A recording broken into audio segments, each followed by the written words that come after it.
நம்ம தருமபுரி ஸ்டைலில் பரங்கிக்காய் கூட்டு பண்ண பார்க்க போகிறோம். அதுக்கு சின்ன வெங்காயம், பூண்டு, தக்காளி, கருவேப்பிலை எடுத்துக்கணும். நல்லெண்ணெய் ஒரு கடாயில் ஊற்றி நல்லெண்ணெய் சூடாகிற வரைக்கும் வெயிட் பண்ணி அதுக்கப்புறம் கடுகு போட்டுக்கணும். கடுகு நல்லா வெடித்ததும் இடித்து வச்ச வெங்காயம், கருவேப்பிலை, பூண்டு இது மூணையும் போட்டு நல்லா வதக்கணும்.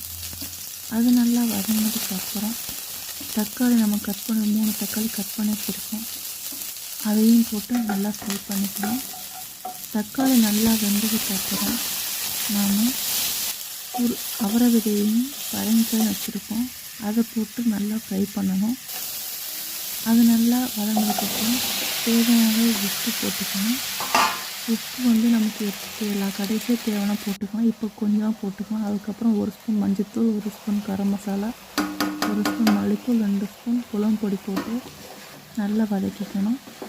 வதக்கிட்டு அதுக்கு தேவையான அளவு தண்ணி ஊற்றிட்டு அதோட மூடி வச்சிடணும். அது கொதிக்கிறதுக்குள்ளே நம்ம ஒரு பொடி ரெடி பண்ணிடலாம். நிலக்கடலை எடுத்து நல்லா வறுத்துட்டு ஒரு 3-4 ஸ்பூன் எடுத்து வச்சுக்கணும். நல்லா இது வெந்ததுக்கு அப்புறமேலு அந்த நம்ம அரைச்சி வச்ச நிலக்கடலை தூளை கொட்டி 2 கிளறி இறக்கிட்டா தருமபுரி ஸ்டைல் பரங்கிக்காய் கூட்டு ரெடி. தேங்க்யூ.